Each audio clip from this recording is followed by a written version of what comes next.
नागपूरमध्ये एक अत्यंत धक्कादायक आणि संतापजनक घटना समोर आली आहे।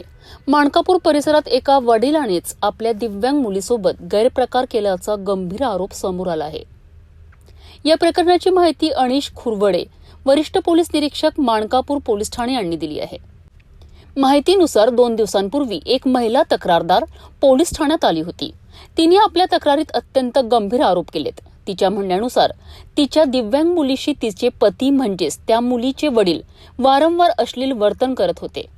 तक्रारीनुसार आरोपी वडील आपल्या मुलीसोबत अयोग्य स्पर्श म्हणजेच बॅड टच करत असल्याचा आरोप करण्यात आलाय। तक्रार मिळताच पोलिसांनी ही बाब तात्काळ वरिष्ठ अधिकाऱ्यांच्या निर्देशनास आणून दिली। वरिष्ठांच्या मार्गदर्शनाखाली आरोपी वडिलांविरुद्ध गुन्हा दाखल करण्यात आलाय। गुन्हा नोंद होताच माणकापूर पोलिसांनी तात्काळ कारवाई करत आरोपीला अटक केली आहे।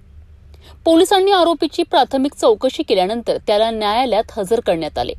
न्यायालयाने आरोपीला न्यायालयीन कोठडी सुनावली असून या प्रकरणाचा पुढील तपास सुरू आहे।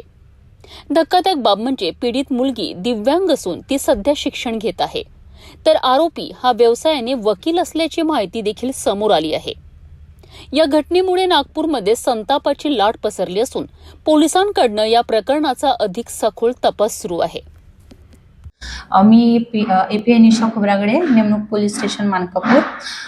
2 दिवसाआधी आमच्याकडे एक महिला आली होती फिर्यादी। तिने तिच्या तक्रारीमध्ये सांगितलं की तिला तिची जी दिव्यांग मुलगी आहे तिच्यासोबत तिचे फिर्यादीचे पती आणि त्या दिव्यांग मुलीचे वडील हे तिच्यासोबत अश्लील कृत्य करतात, घाणेरडा प्रकार करतात, तिला बॅड टच करतात। तर अशी तक्रार प्राप्त झाली। त्याच्यावरनं सदरची माहिती वरिष्ठांना देण्यात आली आणि वरिष्ठांच्या मार्गदर्शनाखाली आरोपी वडील आहे त्याच्यावर गुन्हा नोंद करण्यात आला आहे। गुन्हा नोंद होताच तात्काळ आरोपीला अटक केली आणि त्याच्याकडे तपास करून आरोपीस माननीय न्यायालयामध्ये हजर केलं असता माननीय न्यायालयाने त्याला न्यायालयीन कोठडी रिमांडमध्ये ठेवले आहे। तपास सुरू आहे। वरिष्ठांच्या मार्गदर्शनाखाली आम्ही स्वतः त्याचा पुढील तपास करीत आहोत।